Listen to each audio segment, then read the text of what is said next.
Berhati-hatilah dalam membeli rumah. Mungkin pelajaran itulah yang bisa kita ambil dari film ini, The Intruder.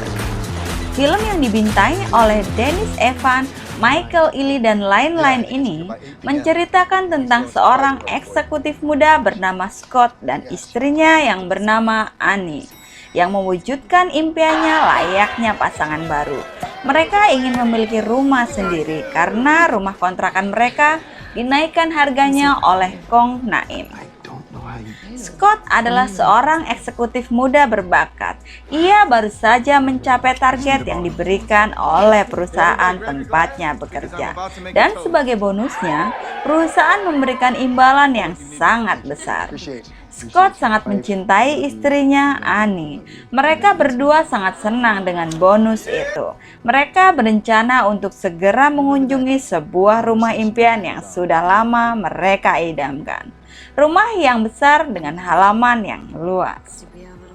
Pagi itu pun mereka berdua menuju rumah itu. Rumah yang mereka lihat sebelumnya di sebuah iklan properti. Rumah itu tampak sepi. Mereka mencoba untuk melihat sekeliling. Annie sangat menyukai suasananya. Mereka melihat seekor rusa yang sangat cantik di dekat rumah itu. Hingga tiba-tiba, duar, sebuah tembakan mengenai rusa itu. Scott dan Annie pun ketakutan dan memutuskan untuk segera pergi. Ketika mereka hendak pergi, seorang pria paruh baya muncul. Ia mengenalkan dirinya sebagai Charlie Peck, si pemilik rumah. Ia terlihat seperti orang yang sangat ramah. Ia menyambut hangat Scott dan Annie. Selamat datang di Foxglove, begitu ia menamai rumah itu. Mereka pun segera berkeliling ke seluruh area rumah itu. Annie langsung merasa cocok dan suka dengan rumah itu. Scott mengatakan, "Tenanglah, aku akan menawar rumah ini." Charlie mengatakan harganya 3,5 juta dolar. "Kau tak akan jauh-jauh ke sini jika kau tak punya uang," begitu kata Charlie. Scott segera mengajak Annie untuk pergi. Biasalah kayak kalian kalau lagi nawar di pasar toh. Hehehe. Charlie tampak kecewa. Sebelum Scott dan Annie pergi, ia segera menuju ke mobilnya dan mengatakan, "Sebenarnya banyak sekali yang menawar rumah ini, tapi jujur, aku memilih pembelinya. Aku sangat menyukai kalian.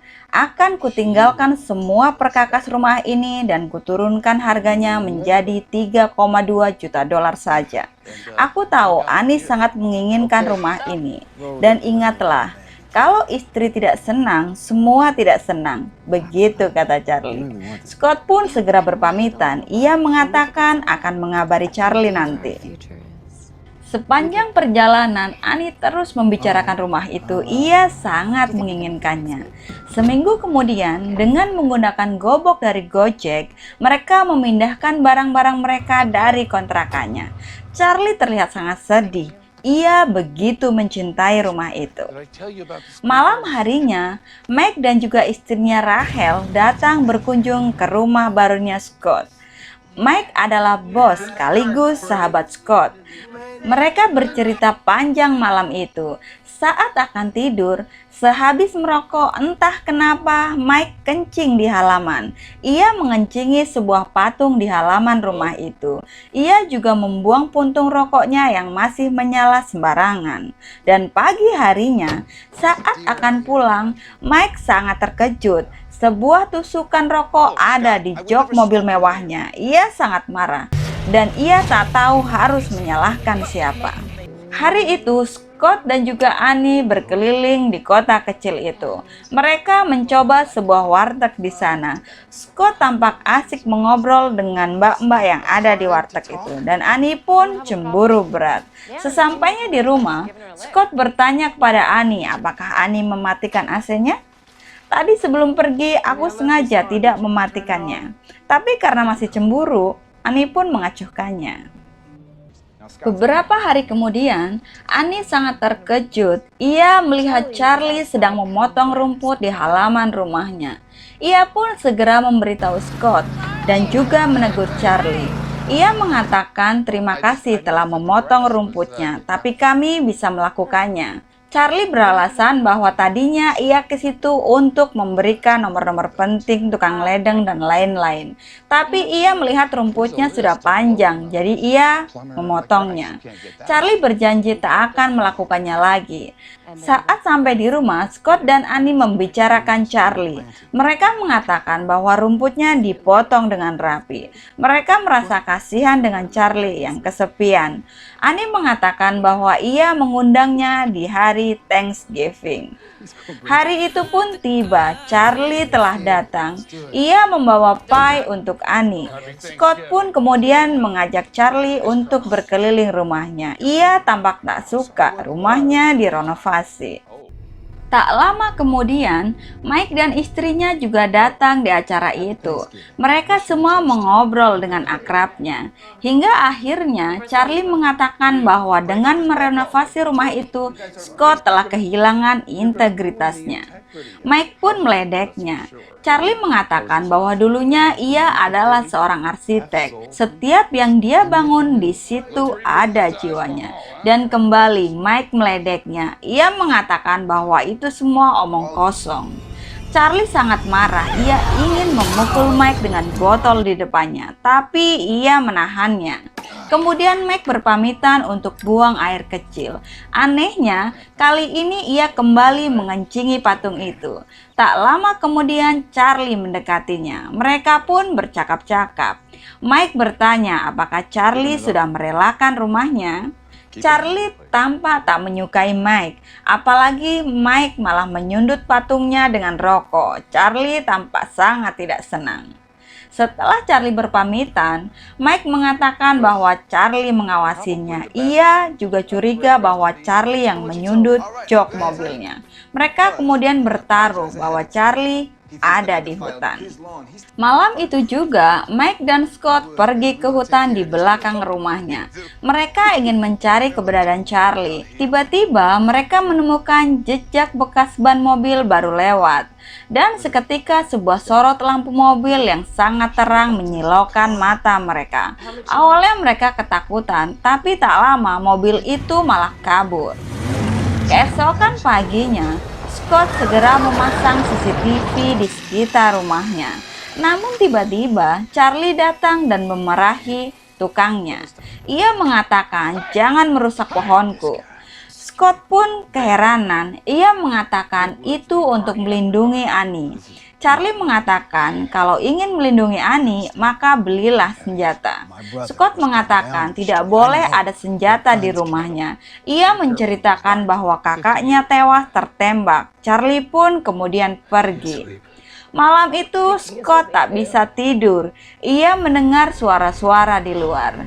Tiba-tiba lampu halaman menyala. Itu pertanda ada orang di halaman rumahnya. Sensor telah menyalakan lampunya. Saat Scott keluar, anak-anak berlarian. Ia tak melihat bahwa Charlie juga ada di sana. Beberapa hari kemudian, sepulang membeli pohon Natal, Scott melihat Charlie ada di gudangnya sambil menenteng senjata. Scott pun datang dan memarahinya. Ia mengusir Charlie yang ingin membantunya. Bahkan ia tak mau bersalaman dengan Charlie. Annie tampak menenangkannya. Charlie pun juga tampak marah mendengar pertengkaran keduanya. Siang itu di kantornya, Scott sedang meyakinkan kliennya. Kemudian orang itu pun mengundangnya untuk berpesta bersama. Sementara Annie yang sedang menghias rumahnya sendirian, tiba-tiba Charlie datang dengan sebotol anggur. Ia mengatakan ingin meminta maaf atas kesalahpahaman yang terjadi. Annie pun kemudian meminta Charlie untuk membantunya. Mereka berdua kemudian minum anggur itu bersama sambil menunggu Scott. Tapi hingga larut malam, Scott tidak ada kabar. Tiba-tiba HP Annie berdering. Scott mengatakan bahwa ia sedang lembur bersama klien melalui SMS. Annie pun marah karena Scott tidak menelponnya seharian. Saat Annie menelpon, tampak terdengar suara musik. Annie tahu bahwa Scott sedang di sebuah bar. Mereka pun kemudian bertengkar. Scott segera pulang. Ia tampak kagum pada Annie dengan hiasan rumahnya. Tapi di rumah itu ia melihat sisa gelas anggur Charlie. Mereka pun kemudian kembali bertengkar. Mereka saling curiga pasangannya telah berselingkuh. Malam itu Scott kembali tak bisa tidur. Dalam kilatan cahaya petir, ia seperti melihat Charlie. Ia segera mencari tahu. Annie yang mendengar suara-suara juga terbangun. Saat Scott menceritakan apa yang dilihatnya, Annie mengatakan itu tidak mungkin. Kau telah mengganti semua kunci. Kau juga telah memasang sistem keamanan di rumah ini. Sepertinya kau terlalu banyak minum. Mereka pun kemudian saling meminta maaf atas kejadian malam itu. Saat mereka berdua sedang mereka tak menyadari bahwa Charlie ada di rumah itu dan menyaksikan pertunjukan itu. Untuk memperbaiki kesalahpahaman yang terjadi, Scott mengajak istrinya untuk kencan. Siang harinya, Scott sedang pergi ke warteg. Di sana dia bertemu dengan warga lokal tetangganya. Orang itu mengatakan untuk berhati-hati dengan Charlie, karena kabarnya istrinya mati karena dibunuh. Saat Scott mengatakan itu, Annie tak mempercayainya. Ia mengatakan, "Sudahlah, jangan menakut-nakutiku. Ayo kita pergi ke restoran itu." Saat mereka tiba di sana, sungguh mereka sangat apes. Di sana ternyata ada Charlie yang sedang nongki-nongki sendirian. Ia pun mengundang keduanya untuk bergabung. Scott yang sudah sangat cemburu kepadanya, memperingatkan untuk tidak lagi datang ke rumahnya. Dan juga jangan menemui istriku. Ia tak enak hati mengatakan kepadamu, jadi aku yang mengatakannya. Charlie pun sangat marah pada Scott. Pagi itu saat Scott sedang lari pagi, tiba-tiba sebuah mobil menyerempetnya. Scott pun harus dirawat di rumah sakit. Ia segera menghubungi Mike. Ia curiga bahwa Charlie adalah pelakunya. Ia pun menyuruh Mike untuk meminta ke bagian IT di kantornya, mencari tahu siapa Charlie dan keluarganya. Malam itu Annie sedang di rumah sendirian. Saat ia sedang mandi, tiba-tiba merasa seperti ada orang di rumahnya. Ia pun memeriksanya dan tiba-tiba Charlie mengetuk pintu rumahnya. Ia memberikan pizza. Ia mengatakan turut berbelasungkawa. Ia tahu bagaimana kehilangan orang yang disayangi. Kemudian karena pizza itu terlalu besar, Annie pun mempersilahkan untuk masuk dan makan bersama.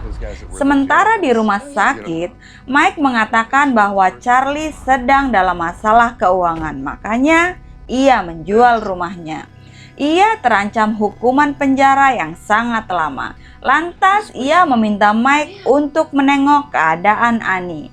Ia melihat Charlie ada di sana. Charlie yang menyadari kehadiran Mike mengatakan kepada Annie ada anak-anak SMA sedang mengintip mereka. Ia mengatakan akan memberikan sedikit pelajaran karena ia sudah muak dengan kenakalan mereka. Charlie segera mengejar Mike dengan membawa kapak. Mike akhirnya tertangkap. Charlie mengatakan, "Apa yang kau lakukan, Mike?" "Ini adalah pedalaman. Orang-orang di sini memiliki senjata. Kau bisa terbunuh." Saat Mike mulai percaya kepada Charlie, tiba-tiba Charlie mengayunkan kapaknya ke dadanya. Charlie segera kembali ke dalam. Ia pura-pura tergilir. Annie membantunya. Charlie mengatakan ingin menginap di rumah itu karena khawatir anak-anak nakal itu akan kembali. Tapi Annie melarangnya. Ia mengatakan bahwa ia tidak dalam keadaan bahaya. Esok paginya, saat Annie sedang mandi, Charlie yang ada di rumahnya hendak memperkosanya. Rupanya ia begitu terobsesi dengan Annie. Tiba-tiba telepon Annie berdering. Scott menelponnya. Charlie segera pergi. Saat Scott sampai di rumahnya, ia terkejut. Charlie datang membawakan Annie bunga. Scott pun segera mengusirnya. Sesampainya di dalam, Scott menanyakan apakah semalam Charlie ke situ. Ia juga menanyakan Mike. Annie mengatakan bahwa Charlie datang dengan membawa makanan dan Mike tidak datang ke situ. Yang ada hanya anak-anak SMA. Saat Scott mengatakan bahwa Charlie yang menabraknya, Annie sempat tak percaya. Tapi Scott mengatakan bagaimana ia bisa tahu bahwa ia sedang di rumah sakit. Scott sedang di kantornya. Ia menemui si tukang IT. Ia mendapatkan nomor telepon anak Charlie yang kini sudah mengganti namanya. Saat Scott menelponnya, orang itu malah menutup teleponnya. Sementara Annie baru saja pulang dari berbelanja. Tapi ia sangat terkejut saat Charlie ada di dalam rumahnya. Charlie mulai sedikit menunjukkan sifat aslinya. Annie yang ketakutan kemudian mengusir Charlie dengan halus. Saat Charlie pergi, ia segera mengecek semua pintu untuk memastikan semuanya terkunci. Namun saat ia sedang mengecek di lantai atas, ia sangat terkejut. Ia terperosok ke ruangan rahasia bawah tanah. Di sana ia melihat sebuah lorong yang entah menuju kemana. Dengan hati-hati, ia menyusuri lorong itu. Annie sangat terkejut. Lorong itu menuju ke tempat di mana ia sering bertemu dengan Charlie. Charlie berada tak jauh dari pintu lorong itu. Ia menyadari Annie telah mengetahuinya. Ia pun segera mengejar Annie. Dalam pelariannya, Annie tanpa sengaja menemukan mayat Mike. Akhirnya Annie pun tertangkap. Sekuat tenaga ia melawan. Charlie kembali hendak memperkosanya. Charlie terlalu kuat. Kepala Annie terbentur ke dinding hingga ia pingsan. Charlie segera menyeretnya ke kamar dan mengikatnya. Sementara itu, Scott berhasil menghubungi Cassidy, anak Charlie. Cassidy mengatakan bahwa ayahnya adalah monster. Bagi Charlie, yang paling penting adalah rumahnya. Bahkan ia tega membunuh ibunya karena ibunya meminta cerai dan akan mengambil rumahnya. Charlie sudah memulai aksinya memperkosa Annie. Namun Scott sudah tiba di rumah. Charlie pun segera menyumpal mulut Annie dan mengikat tangannya. Kini ia memburu Scott. Perkelahian antara Scott dan Charlie tidaklah imbang.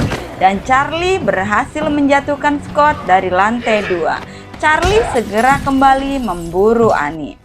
Dan ketika Scott tersadar, ia kembali berusaha menyelamatkan Annie. Tapi sekali lagi, Charlie adalah psikopat kelas kakap. Saat Scott sudah terdesak, Annie berhasil mengambil pisau dan menusuk punggungnya. Charlie segera kabur dan mengambil senjatanya. Kini dengan senjata itu, ia menembaki mereka berdua. Charlie sengaja menembak lampu di rumah itu. Ia terbiasa berburu dalam keadaan gelap. Tapi Scott dan Annie bukanlah binatang. Dengan baseballnya, Scott berhasil memukul Charlie. Kini Scott menguasai senjata Charlie. Ia akan menembaknya. Sebelum menembak, Annie menelpon 911. Ia mengatakan suaminya baru saja menembak penyusup. Dan film pun usai. Oke guys, itu tadi alur cerita dari film The Intruder. Semoga kalian terhibur ya. Kalau teman-teman suka dengan film-film di channel ini, silahkan untuk subscribe, like, komen, dan juga nyalakan loncengnya ya. Biar teman-teman gak ketinggalan video baru yang akan tayang setiap hari di channel ini. Aku Caca pamit undur diri. Wassalamualaikum warahmatullahi wabarakatuh.